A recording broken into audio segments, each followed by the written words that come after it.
my another parcel had arrived. Ito yung talagang pinaka-hinihintay ko parcel. Anyway, good evening.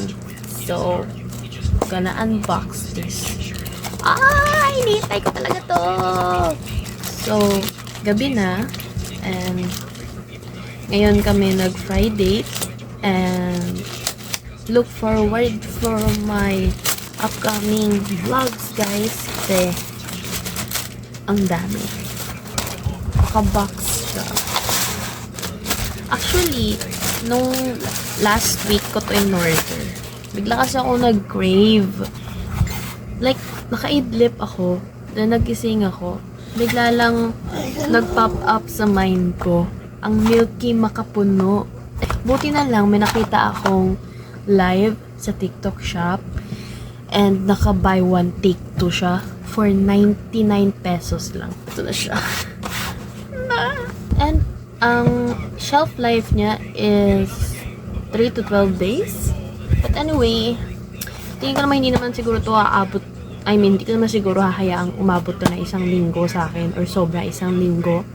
Lalo na't cravings ko to. Open.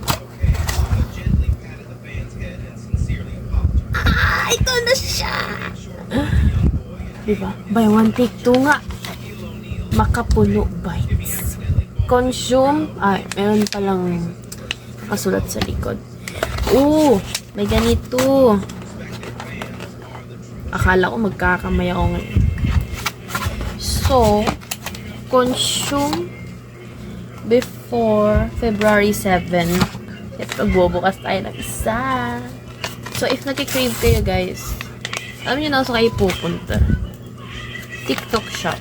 At baka maabutan nyo, naka-live sale sila. Ewan ko lang kasi na-appreciate yung mga nagla-live.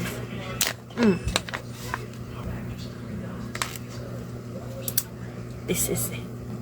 First bite.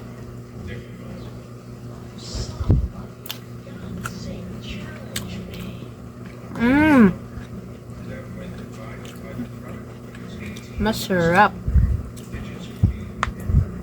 I think hindi siya yung Milky Makapuno talaga na hinahanap ko. Kasi, meron kasi akong nakita before na binili nung classmate ko. Malaking pack siya. Then, parang cubes talaga yung pagkakagawa. Kasi hindi ko lang alam kung saan nila nabili yun. And I don't know the brand. But anyway, this is still Makapuno and I love it. Second bite.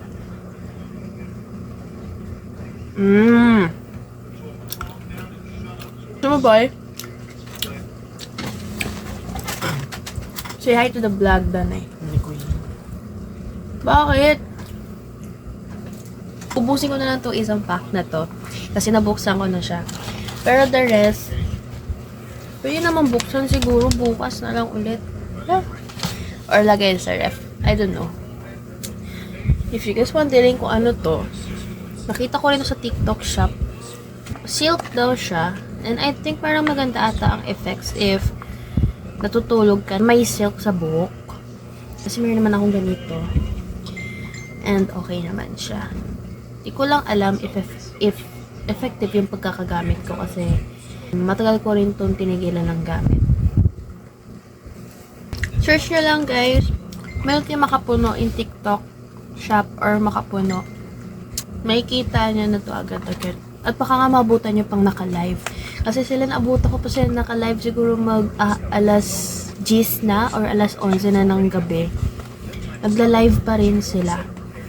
And walang second thinking, walang pagdadalawang isip, nag-check out agad ako kasi buy one take two, 99 pesos lang. So magkakwentuhan tayo habang pinakain ko to. Ito, this is Kaneki. I haven't watched the whole Tokyo Ghoul. Siguro ang trailer lang or ang pasilip lang. And ito, binili ko to grade 12 ako kasi meron kaming club. I mean, there is a club existing sa senior high. It's called Blueprint. And sa Blueprint, yun ang nook and place for cosplayers, anime lovers, manga lovers, and anime fans Ganun. Eh, biglang nag-sale sila ng merchandise. Gusto ko sana posters ng kilala kong anime. Pero wala sila. Na nakita ko to, nagpapuan ako kay Kaneki. Hindi masyadong kita, pero ang gwapo niya dyan. And, nandyan na yan. Mula nang binili ko siya. Actually, hindi naman ako ganito ka-addict bumili sa TikTok. Nung una, nung first time ko mag-download ng Shopee, kina-addict kong orderan. And, as for the information of everybody, nag-check out ako if I have enough money for the things that I wanna buy. Balik kumbaga, yung binabayad ko sa mga parcels ko, most of the time, is mula sa allowance ko. If dumating ang parcel ko na wala ako sa shop, especially if weekdays, as much as possible, kung kaya ko naman bayaran through GCash, binabayaran ko siya through GCash para pag dumating sa shop, hindi na nila babayaran. Second to the last bite, may drop ang isa. Actually, na-miss ko kasi yung makapuno na kinakain ko.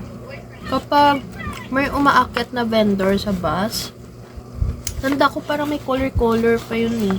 Pero sa Manila pa kasi yun. Maliit pa ako nun.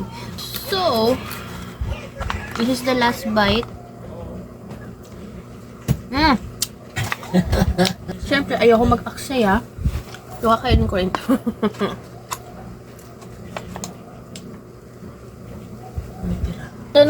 Ganda nung skimmed milk na powder na nakabalot sa kanya. Hindi siya matamis.